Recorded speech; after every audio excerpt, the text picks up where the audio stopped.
A paz do Senhor, meus irmãos, que bênção estar convosco novamente, neste domingo abençoado, 2 de agosto, né? Já estamos no mês de agosto, aleluia!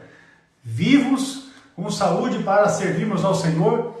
Viemos agora da Escola Bíblica Dominical abençoada, né? Os irmãos, depois que quiserem assistir, está no Facebook do pastor Daniel Salles Ascioli, a lição de número 5 da nossa revista de Escola Dominical, do tema que está sendo estudado, né, atualmente pela nossa CPAD, que é os princípios divinos em tempos de crise. Nós estudamos hoje a respeito da reconstrução por Zorobabel, que foi instruído por Deus através do ministério do profeta Ageu e também através do ministério do profeta Zacarias, para que retomasse, não é, a construção do templo. Quase 15 anos que havia sido paralisada aquelas obras e eles levaram a efeito. Foi uma vitória. Eu quero ler convosco o texto do Êxodo capítulo 20, o versículo de número 12. Honra teu pai e a tua mãe, para que se prolonguem os teus dias na terra que o Senhor teu Deus te dá. Esta é a nossa live CFJP, Curso para a Formação de Jovens Pentecostais, de número 14, voltada para toda a nossa juventude, para os líderes de departamento de jovens e também para os nossos líderes de igreja, pastores, obreiros, que estão à frente de trabalhos e que precisam de uma orientação. Nós temos respondido durante estas lives perguntas que os nossos irmãos têm encaminhado para a gente através dos comentários aqui na própria transmissão, também através das nossas redes sociais e ainda através do nosso site.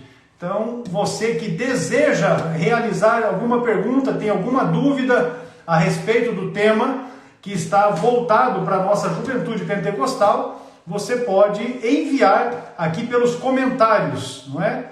E nós estaremos respondendo nas lives posteriores.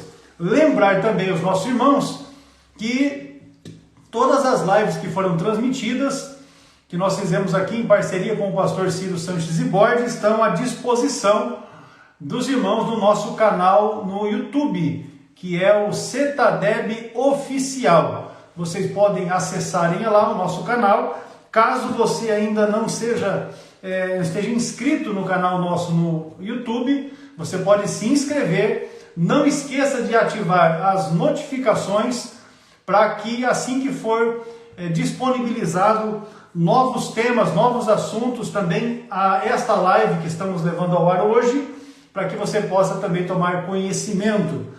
Deus abençoe a vida de cada um daqueles que já estão conosco. Paulo, que bênção, meu filho, ter você aqui, maravilha de Deus. Paulo Teclas é um músico abençoado lá de Silva Jardim, genro do pastor Moisés Cecílio, não é? Esse é o esposo da Ellen e o pai da Ana Júlia, aleluia. O Alisson também, os pastores estão conosco, os nossos funcionários, né? Deus abençoe cada um de vocês. Eu vi que o Diego já entrou por ali também, o Diomar, enfim. Vamos trazer o pastor Ciro para que já possamos iniciar as questões de hoje, haja vista que são várias as perguntas que nós temos aqui. Pai, senhor pastor Ciro. Pastor, né? Estamos avançando, né? Em nome de Jesus. Tudo bem aí? Em Apucarana? Tá na benção. Família, igreja, tudo em ordem? Maravilha, tudo bem. Eu gravei um vídeo agora há pouco para poder convidar os irmãos aqui, e eu estava com a máscara, porque eu saí da igreja e vim para casa, né? Aí o irmão está pedindo para mim ali, pastor, eu quero uma máscara do CETAD. Olha aí. Aí, ó. Tá certo. Pode fazer o seguinte. A Bíblia diz pedir, ser-vos-á dado, né? O irmão pode fazer o seguinte, aquele que implantar, né, um núcleo, um curso, ganha. Olha aí. Um kit aí. Você já pensou? Kit com máscara, né? Você já pensou um negócio desse? Pois bem, pastor Ciro, nós estamos aqui com várias questões. Sim. Certamente nós não vamos dar conta de vencer isso tudo hoje, né? Porque é muita coisa que está aqui, mas nós vamos lá. Eu não sei se o irmão está... Se o irmão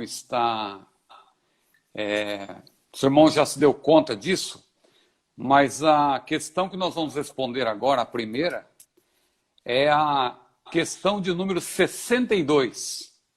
Só dessa série, Jovens Pentecostais. É benção. Então vamos ter uma ideia aí da grandeza do benção. trabalho, né? Que a gente vai construindo aí pouco a pouco, mas está tudo documentado, está tudo lá no nosso CETADB oficial.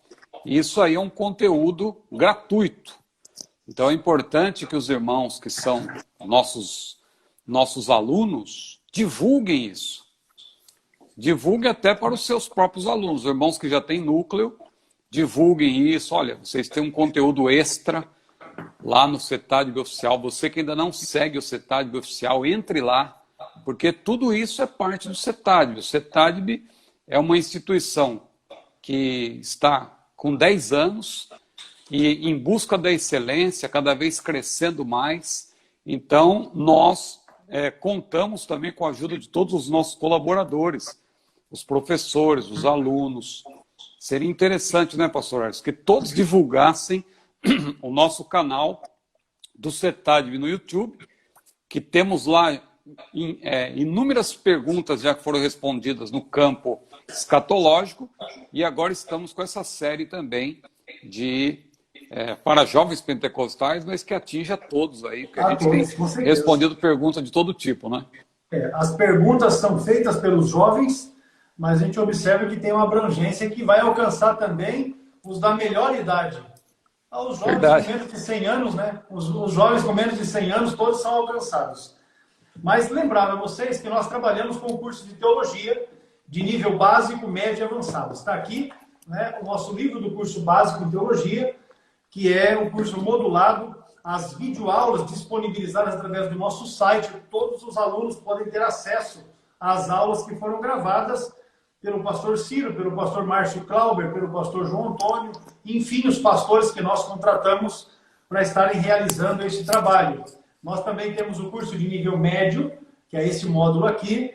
O curso de nível médio são 10 livros, o do básico são 17, o do médio são 10 livros, para que você possa também aperfeiçoar os seus conhecimentos, também as aulas disponibilizadas através da nossa plataforma de cursos. E ainda o curso de nível avançado, que é este módulo aqui, onde você vai estar aprendendo e complementando ainda mais os seus conhecimentos e aprofundando diversos temas que são abordados neste curso, o curso de teologia de nível avançado. Então, esses os cursos de teologia de nível básico, médio e avançado, você pode se inscrever no nosso site cetadb.com.br e iniciar aí o seu curso de teologia, reciclar o curso, caso você já tenha feito até por outra escola, outra instituição, e ainda renovar conhecimentos. Fato é que nós estamos buscando servir melhor. Para isso, nós temos já, desde o ano de 2013, disponibilizado as videoaulas para os nossos alunos, para que eles tenham uma melhor condição de aprendizado, um aprendizado mais consistente, não é? Esse é o trabalho. E as lives, meu pastor Ciro, tem sido de fato uma bênção, porque a primeira série que nós fizemos, nós começamos dia 20 de março sobre o assunto de escatologia. A gente tem observado, vários irmãos têm acessado o nosso canal no YouTube, assistido aquelas aulas, imagino que feito algumas anotações, observações. Alguns ainda nos respondem aqui, agradecendo as informações. Em algum momento ainda fazem algumas perguntas a respeito do próprio tema da escatologia, ainda que ali ele está bastante abordado, não é? As questões escatológicas. Mas isso é bênção para aqueles que estão conosco. Vem para o CETADB e seja abençoado por meio de estudo teológico pentecostal e que vai certamente produzir frutos, resultados positivos na sua vida. Pastor Ciro, o Gabriel já está aí. Eu vi que ele entrou agora mesmo. Qual o livro de teologia sistemática o senhor indica? E também, qual um comentário bíblico? O Gabriel Fraga, né? Esse aí. Irmãos, amém. Ótima pergunta. Cliquem aí no aviãozinho, convidem mais pessoas, ainda dá tempo, estamos começando a live. Clique no coraçãozinho aí também para impulsionar a nossa live, porque você sabe que domingo de manhã é muita concorrência, muita gente fazendo live, e as pessoas ficam aí indecisas. Qual que eu assisto? Entra numa, vai para outra. Então é importante você também colaborar aí, divulgando, porque é importante, não é? Vamos lá. Gabriel Fraga, o rapaz que gosta de perguntar, ele já deu um alô aí para nós. Já deu um joia, já deu um joia. Pois Ele está perguntando uma pergunta interessante. Qual livro de teologia sistemática? Porque tem muitas, né? Muitas. Nós poderíamos aqui, claro, indicar várias, porque tem muitas e cada uma delas, às vezes, tem uma particularidade, porque senão, se todas fossem iguais, não haveria necessidade de cada vez se publicar mais, né? Elas têm realmente elementos que as distinguem e as tornam interessantes. Eu vou indicar aqui, nem vou mostrar hoje, quero falar de maneira objetiva, porque, como o pastor Arcos disse, tem bastantes perguntas e a gente tem que procurar responder o máximo que pudermos. Hoje, né? Mas na quarta-feira tem mais. Eu indico 3, então. Eu vou indicar 3, como aqui é uma live para jovens pentecostais, eu vou indicar 3 teologias sistemáticas pentecostais, de autores pentecostais. Vou indicar primeiro a nossa teologia sistemática, uma perspectiva pentecostal, editada por Stanley Horton. Stanley Horton é o editor, tem vários autores, ele também, claro, é autor da unidade Escatologia nesta obra, mas ele é o editor. Então essa obra é magnífica. Você não pode deixar de ter na sua biblioteca, você que é pentecostal, a obra Teologia Sistemática Pentecostal, que tem como editor Stanley Horton. Eu indico também outra obra. Essa obra Teologia Sistemática de Stanley Horton, ela é uma obra bastante bíblica, só que ela é um pouco mais, digamos assim, ela é mais acadêmica, não é? Ela tem uma linha assim, voltada para um nível mais elevado de conhecimento, a pessoa que vai se aprimorando.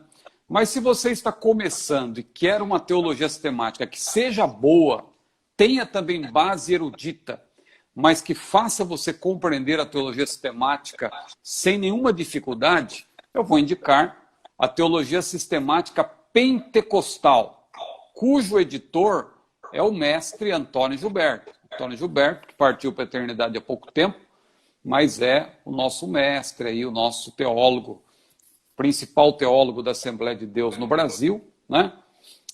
Claro que tem outros representantes na atualidade, mas o nosso mestre Antônio Gilberto continua sendo um grande referencial para nós por causa da sua vida e obra, o legado que ele deixou para nós. Então veja, teologia sistemática pentecostal, são vários autores. Eu, por graça de Deus, escrevi a unidade de escatologia dessa obra, mas o editor é o mestre Antônio Gilberto, que também escreveu 2 capítulos, soteriologia e pneumatologia, ou seja, salvação e Espírito Santo. E uma terceira obra que eu indico de teologia sistemática é a de Eurico Bergstein. Então, todas as 3 são da CPAD. Então, Stanley Horton, Antônio Gilberto, que é a teologia sistemática pentecostal, e a teologia sistemática de Eurico Bergstein, que é Bíblia pura também. As 3 obras, elas são muito boas, uma complementa a outra. Se você puder ter as 3, tenha. Se você não puder ter as 3 nesse momento, comece pela teologia sistemática pentecostal, que você vai gostar muito, e depois você lê a de Eurico Bergstein, lê também a de Stanley Horton. Comentário bíblico, rapidamente eu indico também 2, vou indicar 2. Comentário bíblico completo, que eu indico, é o comentário Beacon, da CPAD, Beacon. São 10 volumes, exatamente, essa obra é mesmo. É isso aqui. Aí alguém pode perguntar, pastor, quem foi esse Beacon? Queria conhecer esse Beacon. Tem algum livro sobre Beacon? Não, Beacon não foi nenhum teólogo. Beacon é o nome do comentário. Beacon, que no inglês pode significar farol, pode significar baliza. Na atualidade, o termo beacon também é o nome de um aparelhinho que trabalha com o Bluetooth. Às vezes você está passando perto de uma loja e aí você recebe uma mensagem no celular assim, sobre aquela loja e fala, mas como que esses camaradas sabem, né, e tal? E falando de um produto, é porque tem um aparelhinho chamado beacon que entra em contato com o seu celular, se o Bluetooth estiver ligado, né, e te manda uma mensagem automaticamente. Isso é o famoso beacon. Mas beacon aí, no caso, é o nome do comentário. São vários autores. Excelente essa obra, o pastor Arcos mostrou aí. E se você quiser um comentário bíblico só do Novo Testamento, que é maravilhoso também, é o comentário bíblico pentecostal, também. Tudo que eu estou indicando aqui hoje é da CPAD. As 3 teologias sistemáticas e esses 2 comentários bíblicos, sendo o beacon completo e o comentário pentecostal, apenas o Novo Testamento, mas são 2 volumes, assim, que é uma obra bastante densa. Livro por livro, capítulo por capítulo, praticamente um comentário versículo por versículo, vale a pena ter. Maravilha. Tá aí então o Gabriel, ele já deu o joinha dele lá. Pastor Ciro, tem aqui a irmã Edneura Cunha. Eu gostaria de falar sobre crianças. Em um culto de crianças, é preciso fazer apelo para a criança, tendo em vista que não tem consciência quanto ao pecado? Amém. Bom, vamos por partes. Vamos falar primeiro do apelo, que o apelo é algo que muita gente critica, tem algumas tradições, ele fala, não, apelo, esse negócio de apelo, isso é invenção, os grandes pregadores não falavam de apelo, né? Se você, Jonathan Edwards, John Wesley, eles não utilizavam apelo, isso aí foi uma invenção, quem criou isso foi aquele pregador, o Charles Finney e tal, e o Billy Graham também utilizava, e agora os pregadores pentecostais fazem apelo. Veja, não é bem assim. Porque o pessoal diz que não se deve constranger as pessoas, né? Porque as pessoas se tornarem pública a sua confissão, dizem, não, a pessoa tem o direito de se ela quiser entregar a sua vida a Jesus, ela entrega ali mesmo em particular. Só que quando você olha para a Bíblia, você vê que o Senhor Jesus fazia apelo, por assim dizer, fazia convite. Ele queria conhecer, ele queria que a pessoa se manifestasse. Ele mesmo disse, vinde a mim, todos os que estáis cansados e oprimidos, e eu vos aliviarei. Ah, não, mas isso não é o sentido literal, não é que a pessoa... Mas olha, tem exemplos. Veja o caso daquela mulher que foi curada de um fluxo de sangue. Ela tinha aquele problema, aquela hemorragia. Ela tocou Jesus, ela foi curada, aí Jesus falou assim, alguém me tocou. E ele ficou olhando, procurando, quem foi que me tocou? Quem foi? Ora, Jesus não podia dizer, olha...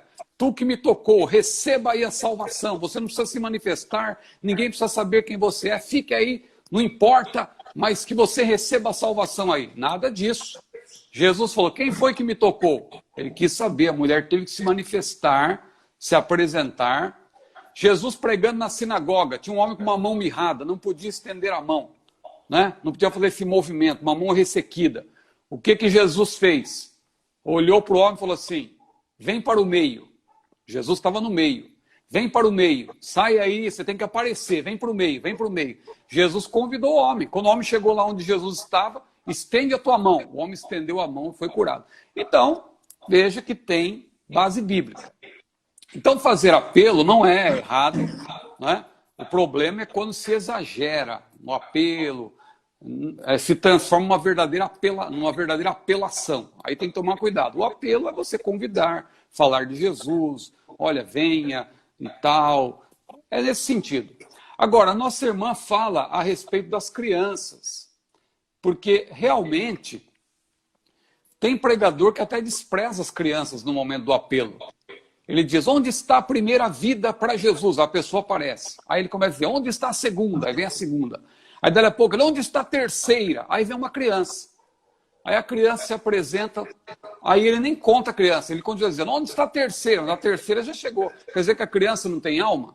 Claro, a alma da criança, a alma do adolescente, a alma do idoso é alma. Então a criança, ela na verdade, tem que ser considerada também. Aí a nossa irmã pergunta se é preciso fazer apelo. Veja, se a criança pode compreender a mensagem, por que não convidá-la a aceitar, a receber a Jesus, a aceitar a mensagem de salvação? A criança tem uma determinada fase da vida em que o seu intelecto, as suas faculdades, eles não estão plenamente desenvolvidas para entender. Mas se a criança já entende, a Bíblia diz que quem crer e for batizado será salvo, mas quem não crer será condenado. Se a criança já tem capacidade de crer, deve-se sim fazer o apelo, depende da faixa etária. Claro, se você está fazendo um culto para criança de 0 a 2 anos, não tem sentido você fazer um convite. Agora, se são crianças 5, 6, 7, 8, 10, que já têm compreensão, não há problema nenhum fazer o apelo. Eu acho importante, né? Eu penso que é isso que a gente poderia considerar. Com certeza. Não sei se o irmão quer acrescentar alguma coisa, mas eu vejo dessa forma. Hoje, porque as crianças estão tendo mais acesso à informação, elas também estão tendo uma maturação mais cedo, né? É verdade. Estão tendo essa ciência, essa compreensão do que é certo e do que é errado um pouco mais cedo. Então nós temos crianças hoje aí bem novinhas, de 5, 6, 7 anos, que já sabem muito bem quando estão fazendo arte e quando estão precisando, carecendo de uma repreensão. Então eu acho que não é demais aquilo que a gente passa aqui para a irmã Edneura. Talvez caberia só uma pequena observação sobre a questão da salvação de crianças. As crianças, existe, claro, algumas tradições aí que dizem que a salvação é a base de eleição. Então, não adianta a pessoa entregar a sua vida a Jesus, porque já houve eleição de uns para salvação, outros para perdição. Então, vamos dizer que aconteça, por exemplo, que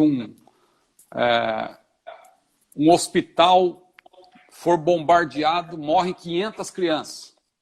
Crianças recém-nascidas, digamos. Vamos dizer que tenha lá crianças de 0 a 2 anos. Morrem 500 crianças. Aí quem crê nessa questão da eleição vai dizer, não, tem que ver quem era eleito para salvação, quem não era. Mas isso é injusto, porque a Bíblia diz claramente que lá no dia do juízo as pessoas vão ser julgadas e elas vão ouvir a sentença mostrando quais foram os seus pecados, quanto aos tímidos, aos incrédulos, aos abomináveis, aos fornicários, aos idólatras, aos mentirosos. A sua parte será no lago que arde com fogo e enxofre, que é a segunda morte. Agora, imagine uma criança que sequer teve a consciência do pecado, ela vai chegar diante do juiz e vai ouvir isso, porque ela não foi eleita previamente para a salvação. Então, isso não tem fundamento. Não tem cabimento. Por isso que Jesus falou, deixai vir a mim as criancinhas, né? Os pequeninos, porque dos tais é o reino de Deus. Então a criança, a gente entende que ela é salva enquanto ela está na fase da imaturidade, ela ainda não teve as suas faculdades plenamente desenvolvidas, ela está salva. Agora, a partir do momento que ela já entende as coisas e ela rejeita a salvação, aí já é diferente, porque ela já entende, ela já tem conhecimento. Então eu creio que a pergunta da nossa irmã tem a ver com isso, com a criança que já tem conhecimento, que já tem entendimento. Claro, o bebezinho que não tem ainda está salvo pela graça de Deus, a graça preveniente de Deus, a graça que vem antes, também nesse sentido, para garantir a salvação, porque Deus é o justo juiz. Deus não vai condenar ao inferno aquela pessoa que sequer teve a oportunidade de ter conhecimento da salvação. Né? Quer dizer que a criancinha nasceu só para ir para o inferno? Não tem sentido. Né? Quem vai para o inferno é porque realmente teve a oportunidade de receber a salvação e rejeitou. Outros tipos de situação vão ser julgados. Claro, há casos excepcionais. Né? Veja, a pessoa, por exemplo, que tem um problema mental, que não consegue compreender as coisas, né? Como que essa pessoa, ela também não teve como entender a mensagem do Evangelho. A pessoa que morreu sem ter ouvido a mensagem do Evangelho, aí Deus vai ter a maneira de tratar a consciência, porque Deus se revela também por meio da sua criação. Veja, mas é um assunto amplo, não quero aqui ficar divagando, mas só para lançar luz, que a pergunta foi sobre apelo para crianças. Tá aí então, irmã Edineura. Deus abençoe você. Obrigado pela sua participação. Os irmãos que tiverem perguntas, né, podem colocar nos comentários, que depois o Bruno, que é meu genro, ele vai tirar essas perguntas aí. Nós vamos compartilhar com o pastor Ciro. E nas próximas lives nós estaremos compartilhando com os irmãos. Só para já adiantar, domingo próximo, Dia dos Pais, não haverá live. O pastor Ciro vai pegar a irmã Júlia, vai pegar a irmã Luciana, vai dar uma passeada lá pelo Rio de Janeiro. Ih, rapaz. E tal, vai ser uma benção. Então não haverá live domingo próximo. Eu não saio de casa desde o dia... A última vez que eu saí de casa, quer dizer, eu saio assim para ir ao supermercado, tá? Mas a última vez que eu saí de casa para jantar fora foi no dia do meu aniversário, dia 16 de março. 16 de março. Depois disso, estou em casa, confinado. Não, mas domingo que vem é oportuno. Então, domingo, só lembrando, né? Reafirmando, domingo próximo nós não teremos live. Dia dos Pais. A próxima será quarta-feira, às 22 horas. Pois bem, a Patrícia, bolos e tortas. Ela podia logo mandar pra gente, né? Bolos maravilha. E tortas. Aleluia. A gente responde as perguntas e ela manda os bolos e tortas aí para nós. Acabou-se, é agora. Então vamos lá. Ela está fazendo um questionamento e esse questionamento é bastante oportuno.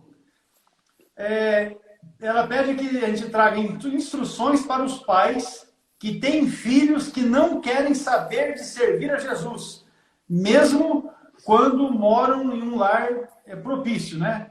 Possível. Aí ela pergunta assim, o que nós, como pais, temos que fazer? A Bíblia manda os pais fazer a sua parte. Qual é a parte que cabe aos pais? A gente pode ler aqui Deuteronômio 6. Simão poderia ler, por gentileza, pastor Eco? Claro. Deuteronômio 6, versículos 6 e 7. Deuteronômio capítulo 6, versículos 6 e 7. E estas palavras que hoje te ordeno estarão no teu coração, e as intimarás a teus filhos, e delas falarás assentado em tua casa, e andando pelo caminho, e deitando-te e levantando-te. Veja como aí é bem amplo. Então, qual parte que cabe aos pais? Diz a irmã que se fosse perto, ela já teria enviado. Aleluia. Amém, mas não vai faltar oportunidade. A gente vai resolver essa questão. Fica a dívida, irmã Patrícia. A gente vai cobrar esses bolos aí e tortas, hein? Deus abençoe nossa irmã. E fica o nosso marketing, né? Fica o nosso marketing. A irmã Patrícia faz bolos e tortas. Quem está perto pode adicionar a irmã lá e fazer a sua encomenda. Ela divulga que a gente faz cursos e livros de teologia e a gente divulga que ela faz bolos e tortas na vizinhança toda lá. Uma mão lava a outra. É um caminho de mão dupla, né? Desse jeito. Muito bem, vamos lá. Irmã Patrícia, então veja, esse texto que lemos é um texto bem amplo. É um texto muito amplo, né? Porque diz que os pais devem fazer a sua parte. Quando? Em que momento? Aí diz, não é?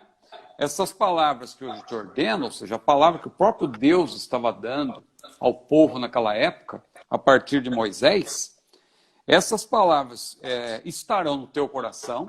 Claro, os pais têm que ter a mensagem de Deus, mas o que eles têm que fazer? E as intimarás. Porque tem um momento, claro, em que os pais eles têm o poder. O filho está sob a responsabilidade dos pais e os pais têm poder de ser incisivos no ensino. As intimarás aos teus filhos e delas falarás, assentado em tua casa. Né? Então, quando você tem oportunidade, assenta-se, faz o culto doméstico, fala de Jesus, fala da palavra, ensina. Isso é importante. Andando pelo caminho, tá passeando, tá fazendo uma viagem, fala da grandeza de Deus, fala de Jesus, não fica falando mal dos pastores. Isso aí é negativo. As pessoas não percebem como isso é ruim para uma criança. Se você passa o tempo todo falando mal de pastor, falando mal da igreja, você vai criar na criança ou no adolescente essa antipatia, ela vai acreditar que todo pastor é enganador, e nós somos cheios de defeitos mesmo. Por isso que a Bíblia diz, olhando para Jesus. Mas se você ficar ressaltando os defeitos das pessoas, olha o que vai acontecer. A pessoa vai crescer com essa mentalidade negativa. Então é para você falar a palavra de Deus, não é? É assentado em tua casa, andando pelo caminho, deitando-te, levantando. Ou seja, quando for deitar, ora com seu filho, lê uma passagem da Bíblia. Quando acordar também, meu filho, minha filha, Deus te abençoe, tenha um bom dia, que Jesus te dê um dia abençoado e tal. Estimule seu filho a ler a Bíblia, estimule sua filha a ler a Bíblia, ler bons livros. Então é isso que o texto está falando. Então a parte que cabe aos pais é essa. E lá em Provérbios 22:6 diz, instrui o menino, ou instrui a criança, no caminho que deve andar, e até quando envelhecer não se desviará dele. Outra coisa, os pais não devem provocar a ira dos filhos, como está lá em Efésios 6, não é? Ensinar os filhos sem provocar-lhes a ira, sem ser pessoas irritantes, antipáticas, não é? Que fica o tempo todo só cobrando. Cobrar é importante, faz parte do processo. Mas não seja apenas um pai, uma mãe crítico. Estimule também, incentive, dê palavra de ânimo. Dê mais palavra de ânimo do que crítica, aliás, né? Quando seu filho, sua filha tirar uma boa nota, elogie. Quando tirar uma nota ruim, incentive para que na próxima prova ele possa ir bem. Então tudo isso faz parte. Agora, mais que isso, você não tem como fazer. E ore. Agora, a salvação é individual. A salvação é individual. A Bíblia fala de Samuel, que era um homem de Deus, nenhuma das suas palavras caíram por terra, mas os seus filhos, lamentavelmente, deram muito trabalho, eram rebeldes, mas seu pai tinha uma vida exemplar. Não podemos, assim, às vezes, achar que os filhos são rebeldes porque os pais erraram. Às vezes os pais fazem tudo certo. Mas o ser humano, ele é livre, ele é um ser livre, ele pode escolher. E às vezes, lamentavelmente, ele acaba dando ouvidos para os conselhos de pessoas do mundo. A Bíblia fala de Esaú, por exemplo, que deu um grande desgosto aos seus pais. Ele desobedeceu aos seus pais. E ele a Bíblia mostra isso negativamente, foi um defeito dele. Não é que seus pais deixaram de fazer a sua parte, porque a gente sempre tem essa tendência de achar que o filho tem uma vida toda atrapalhada porque os pais erraram. Claro que os pais não são perfeitos, mas às vezes os pais fazem a sua parte da melhor maneira e mesmo assim o filho, a filha escolhe um mau caminho. Então, pais, aproveitando, irmã Patrícia e todos os pais que estão aí com essa mesma aflição, o nosso conselho é que você faça a sua parte, porque se você fizer a sua parte, existem grandes chances de o seu filho ser bem-sucedido na vida. Se ele escolher um mau caminho, paciência. O que cabe é você orar, interceder, amar sempre, haja o que houver. Maravilha, está aí a questão. O fato das crianças, em algum momento, não quererem estar na igreja, também pode ser ocasionado por algum problema de relacionamento na igreja, né? Às vezes não se criou um ambiente propício para que a criança, agora um adolescente, um jovem, tenha o desejo de estar na igreja. Então pode também ter essa situação, mas isso o pai se assentando com o filho e conversando, ele pode ser um canal para promover esse elo, né, essa ligação. Porque nós temos igrejas que são poucos. Eu mesmo, quando me converti na igreja, nós éramos em 3 jovens. Eram 3 jovens, eram poucos, não é? Mas Deus trabalhou e fez a sua obra nas nossas vidas. Prosseguimos então aqui, pastor, a Ellen Caroline. Ela pergunta a respeito da teologia sistemática de Norman Geisler. E ela pergunta assim, é boa? Teologia sistemática. Se é boa, sim. A irmã Patrícia vai mandar bolos e tortas. A irmã Ellen precisa ver o que ela vai mandar para nós. Irmã Ellen Carolina. Agora a gente vai começar a cobrar alguma coisa de quem pergunta.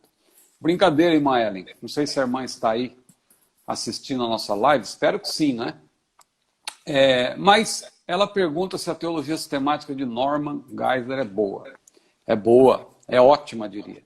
E também foi lançada pela CPAD. Norman Geisler foi, ou é ainda, né? A gente fala foi porque ele já partiu, mas é porque continua sendo, porque a sua obra ficou. Ele deixou um grande legado.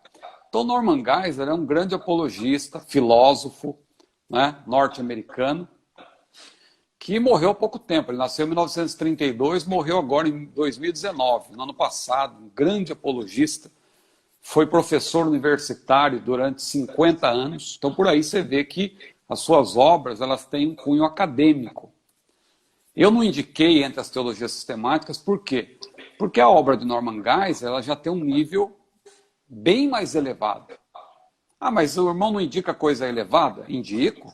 Só que eu gosto de fazer as coisas de maneira gradual. A pessoa que está perguntando sobre teologia sistemática, certamente ela quer, pouco a pouco, conhecer as matérias teológicas. Então, eu indico, claro, sempre as obras pelas quais a pessoa vai poder passar do fácil para o difícil. Pouco a pouco, porque o estudo da Bíblia é assim. Agora, a obra de Norman Geisler, Teologia Sistemática, lançada pela CPAD, que tem 2 volumes, é diferente das teologias sistemáticas de Horton, Bergsten e também a Teologia Sistemática Pentecostal, editada por Antônio Gilberto, porque se trata de uma obra exaustiva. Ela tem 2 volumes, as páginas são páginas tipo Bíblia, e a letrinha é bem pequenininha, para você ver a quantidade. É exaustivo, exaustivo. É uma coisa assim, realmente de ordem acadêmica, filosófica, grande ênfase para a argumentação filosófica, mas, claro, sem perder de vista que a Bíblia é a palavra de Deus, porque Norman Geisler era um grande defensor da inerrância das Escrituras. Só que a sua argumentação ela é mais apologética, filosófica. Apologética que eu digo é porque ele não só apresenta a doutrina, mas ele também apresenta a oposição à doutrina e ele refuta. Isso é muito bom. Isso é muito bom. Então ele vai mostrando todas as posições, vai refutando e prevalece a posição bíblica. É uma obra também arminiana, embora Norman Geisler se auto-intitule calvinista moderado, especialmente naquela obra dele, Eleitos Mais Livres, uma obra também muito boa, que ele lançou pela editora Vida, Eleitos Mais Livres, ele se autodenomina calvinista moderado, ele é, na verdade, um arminiano. Os próprios calvinistas dizem que ele é arminiano, porque ele defende o que nós defendemos, os 5 pontos do arminianismo, que nós até mencionamos. É uma obra também que, na questão escatológica, claro, também ela é voltada para o dispensacionalismo, porque Norman Geisler ele foi professor daquele seminário de Dallas, no Texas, que é um seminário, claro, que ficou conhecido porque ele propaga o dispensacionalismo. Grandes nomes passaram por ali, como professores, como alunos, e Norman Geisler passou por ali também, deu aula, então ele esposa, claro, o dispensacionalismo. Uma crítica que eu faço, não é bem uma crítica, mas uma constatação da teologia sistemática de Norman Geisler, não obstante ela seja uma obra densa, eu creio que faltou ali uma ênfase maior para o Espírito Santo. Então você não tem uma ênfase sobre as ministrações do Espírito Santo, que você já encontra na teologia sistemática pentecostal e também na teologia sistemática, uma perspectiva pentecostal de Stanley Horton. Então, essa obra de Geisler é excelente, recomendo com força, com ênfase, mas se você quiser conhecer a teologia de modo amplo, inclusive a teologia do Espírito Santo, tanto ele como pessoa, como Deus, mas sobretudo as suas ministrações, eu continuo indicando a teologia sistemática pentecostal, também a teologia sistemática de Eurico Bergsten e a teologia sistemática que tem como editor Stanley Horton. Maravilha! Então está aí, irmã Ellen, a teologia sistemática de Norman é boa, mas você pode adquirir alguns materiais que vão ter uma abrangência um pouco maior. Agora o Fábio Brito, ele pergunta a respeito da Bíblia MacArthur. A Bíblia MacArthur, ela foi produzida, né, por aquele teólogo que é vivo ainda, John MacArthur. John MacArthur, de origem batista, é um calvinista. Ele é calvinista, ele é antipentecostal, é bom que você diga isso, ele não é apenas cessacionista. Você sabe que tem o cessacionismo e o continuacionismo. Nós, pentecostais, somos continuacionistas, ou continuistas, né? Eu prefiro o termo continuacionista, porque eu não gosto de continuista, porque desde cedo eu aprendi que continuismo é uma coisa repetitiva, e na teologia, claro, tem outro sentido, mas eu prefiro continuacionista. Muito bem, o cessacionista é aquele que diz que a obra do Espírito cessou. No primeiro século houve ali batismo no Espírito Santo, profecia, etc. Hoje não precisa mais, foi só no primeiro século, que era o início da igreja. São os cessacionistas. A gente respeita. Agora, o antipentecostal, ele é pior do que o cessacionista, porque o antipentecostal, ele é militante, ele verbera contra o pentecostalismo, ele não faz distinção entre pentecostalismo e neopentecostalismo, ele põe tudo no mesmo bojo, ele critica e zomba e tal. Lamentavelmente, nosso irmão MacArthur, apesar de ser um grande erudito, tem pessoas que não gostam de chamá-lo de erudito, mas eu vejo ele como um erudito, um grande conhecedor, mas ele é antipentecostal. Um ponto positivo da obra de MacArthur é que ele é dispensacionalista clássico, já falei aqui em outra ocasião. Então ele defende o pré-tribulacionismo, conforme nós defendemos, o arrebatamento, antes da grande tribulação e tal. Então, nesse ponto, ele é bom. Ele também escreve para a liderança, tem livros bons. Não vou aqui jogar pedra na obra de John MacArthur. Agora, se você quiser adquirir a Bíblia de John MacArthur, é boa.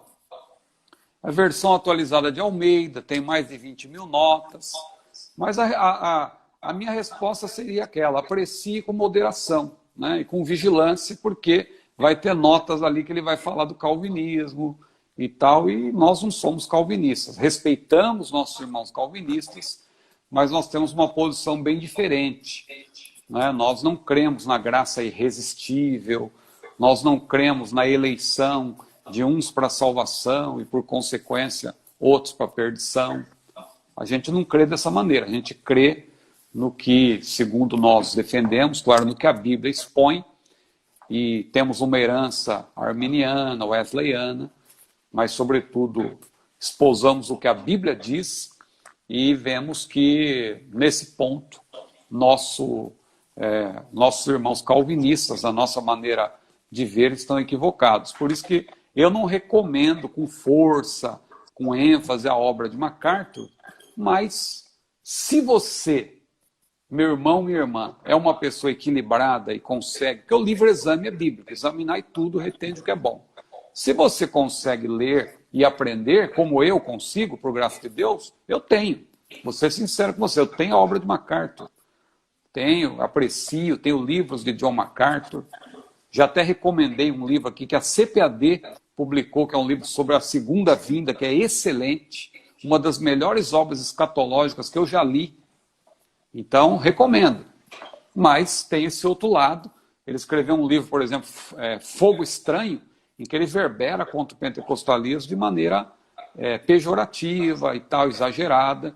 E num livro que eu fiz até por graça de Deus, sobre Barnabé, tem um capítulo que eu abordo esse lado antipentecostal de MacArthur e explico por que a nosso ver, como pentecostais, ele está equivocado.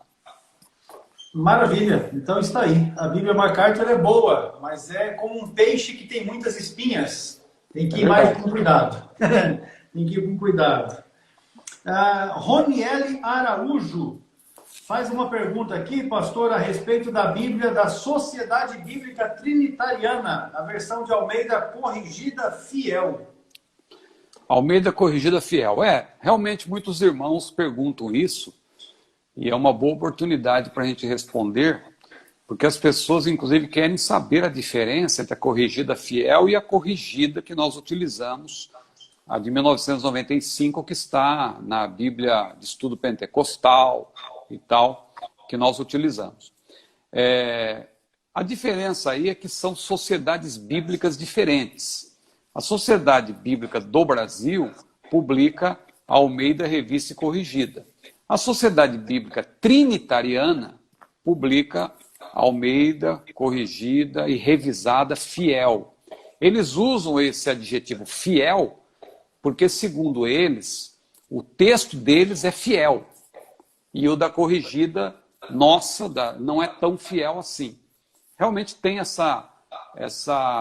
esse marketing aí, né? Nesse sentido de falar que a deles é melhor, a deles é fiel. Esse fiel não é por acaso. Ele está querendo sugerir que a outra não é que é infiel, mas não é tão fiel assim. Mas qual é a base deles para dizer isso? É que os textos no idioma original, eles são diferentes. Isso é importante explicar. Diferença no sentido, a fonte.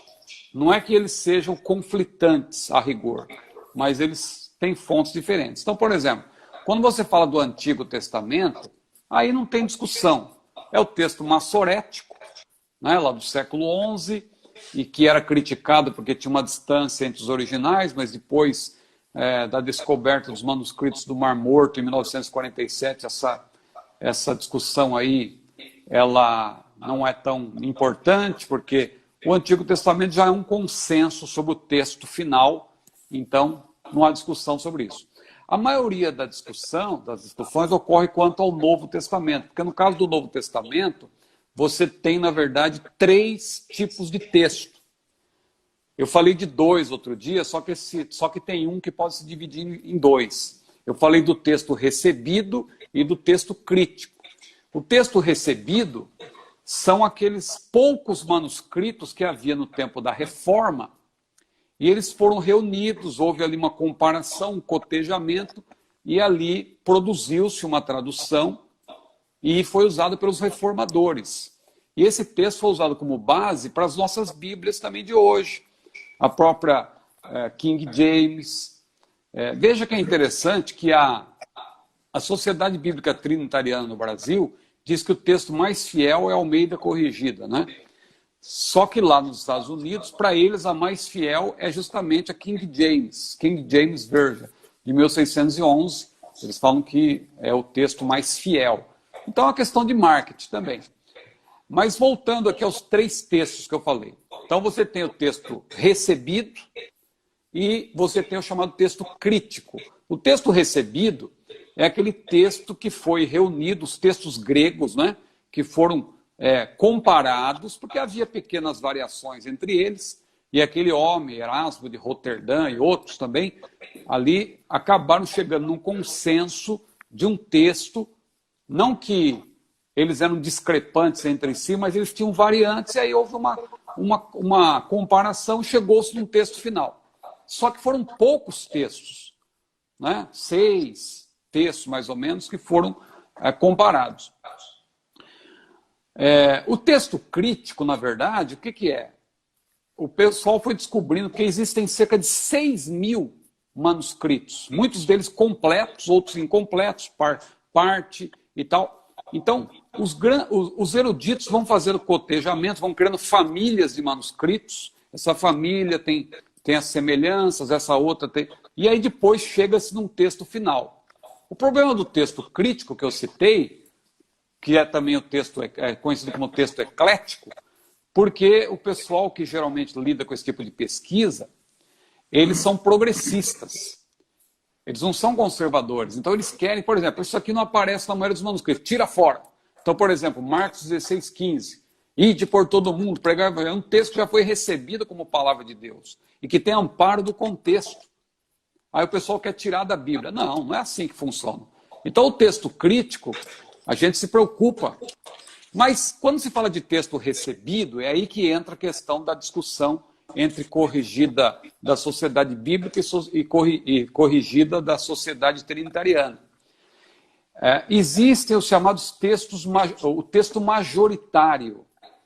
O texto majoritário e o texto recebido, eles têm poucas variações. O que é o texto majoritário? Então, eu já falei o que é texto crítico, texto recebido.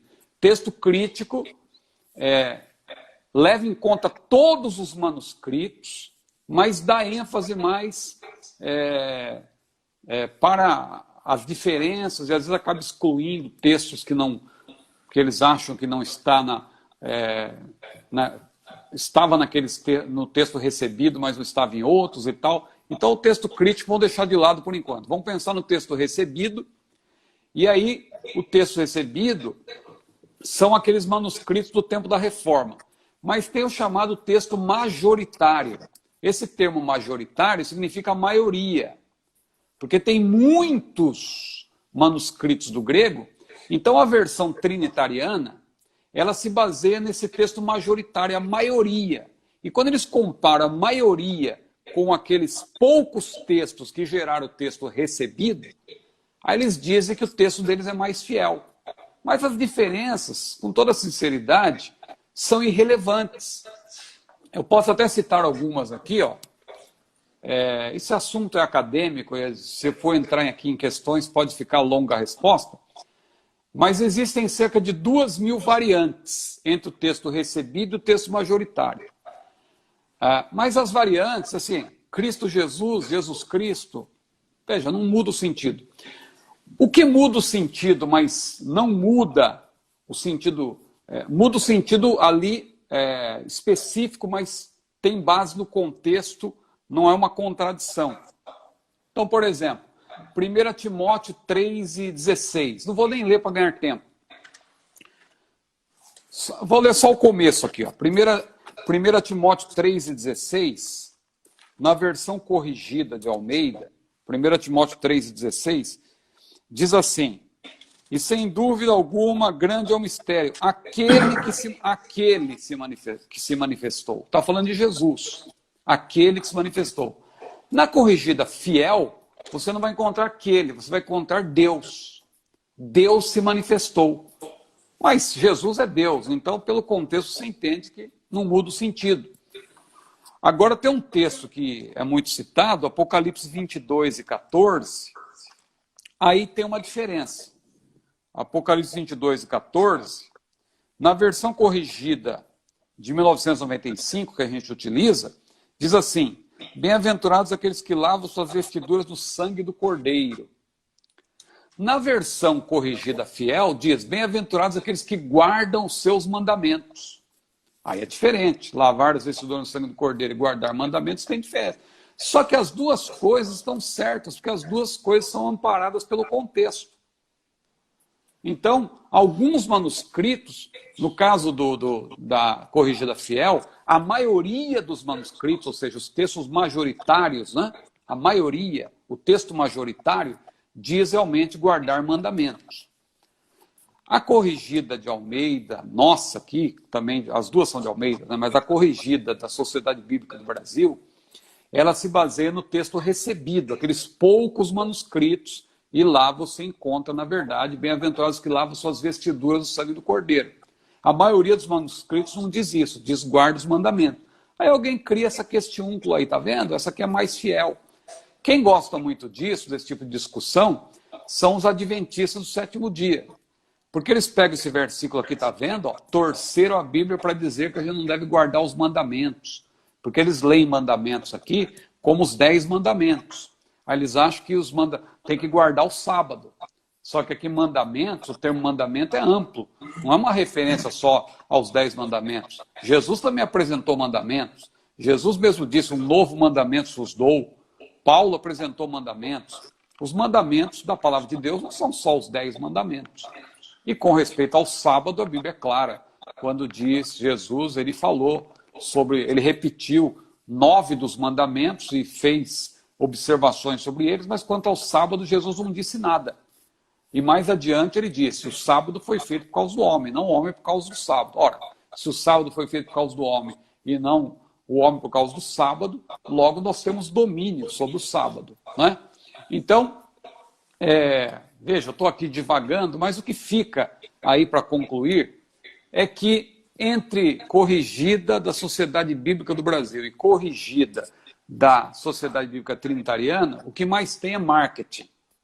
É o marketing da Sociedade Bíblica Trinitariana para dizer: a nossa é fiel. Mas quando você vai examinar com cuidado, com uma lente, ali para olhar, você não vê diferença significativa. Claro, se a Bíblia corrigida da sociedade bíblica fosse herética, tivesse erros e tal, aí teria razão para se preocupar, mas não tem nada disso. O que tem são variantes. Graças a Deus, Deus preserva a sua palavra, né? A gente sabe que Deus preserva a sua palavra, e o textos receptos, né, o texto recebido, lá que foi usado pelos reformadores, quando você compara com os textos majoritários, a maioria dos manuscritos, você vê que não tem diferença significativa. Agora, quando você compara tanto o majoritário como o recebido com o texto crítico, também conhecido como texto eclético, você tem aqui o exemplo da Bíblia textual. A Bíblia textual, ela se baseia no texto crítico. Aí eles excluem versículos, tira lá Marcos 16, 15, tira Atos capítulo 8, versículo 37, tira vários textos da Bíblia. Aí já é perigoso, porque esse tipo de progressismo não trata a Bíblia como palavra de Deus. São manuscritólogos, né? Ou manuscritologistas, que é o nome que se dá para os eruditos que lidam com isso, que são progressistas, não são conservadores. Entendeu? Eles lidam com crítica textual de uma maneira assim como se a Bíblia fosse um livro qualquer. Agora, os críticos que são conservadores, eles partem do pressuposto de que a Bíblia é a palavra de Deus. Então, não, isso aqui eu não vou tirar, meu Deus. Isso aqui já foi recebido como palavra de Deus. A igreja abraçou, e isso tem amparo do contexto. Entendeu? O prejuízo de tirar é maior. E você não tem certeza realmente que aquilo não é palavra de Deus. Porque não quer dizer que porque está na maioria dos manuscritos que tem mais importância do que o outro que aparece em menos manuscritos. Aparece em menos, mas... Entendeu? Essa variação é por causa da tradução. É bom dizer isso. O erro não está no original. Deus inspirou os originais, os autógrafos.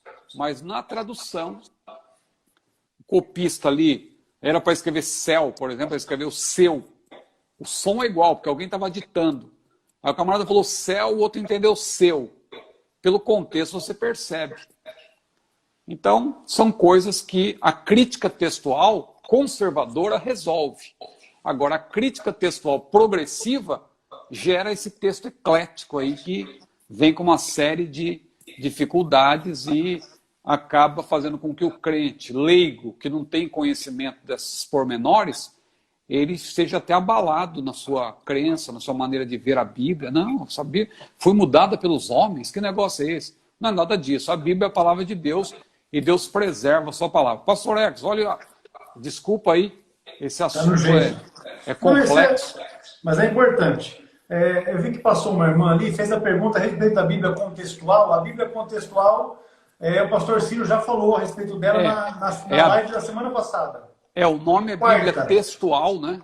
O nome da Bíblia é Bíblia textual, com estudo contextual, né? Isso. O nome da Bíblia é Bíblia textual. Na live de número 13, está no nosso canal no YouTube, Cetadeb Oficial.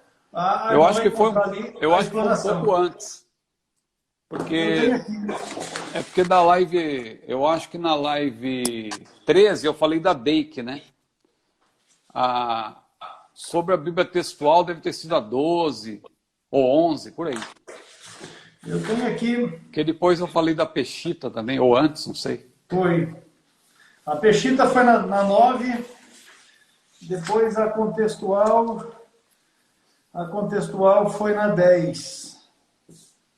Deixa eu pegar aqui. Pois é. Na 11. É isso aí. Deixa eu ver bem certinho. Aqui agora em cima do laço aqui fica complicado. Mas já complicado. Tem. Na verdade já tem. Lendo a descrição das lives, tem ali as perguntas que foram respondidas. Fica fácil. Eu quero agradecer aqui a todos os irmãos que estiveram conosco nessa transmissão. Desejar que Deus abençoe a vida de cada um de vocês. Lembrando que nós temos oração todos os dias pela manhã e também no final do dia. Você pode mandar o seu pedido de oração através do nosso site cetadb.com.br ou para o e-mail oração@cetadb.com.br. Pastor Ciro, Deus abençoe. Nós vamos já encerrar o tempo. Desejando que a graça do Senhor esteja sobre a vida de cada um dos nossos irmãos. Suas considerações finais. Amém. Prazer estar aqui mais uma vez. E na quarta-feira tem mais, se Deus quiser. Agradecemos a todos os nossos seguidores que entraram aí, o Gabriel Fraga,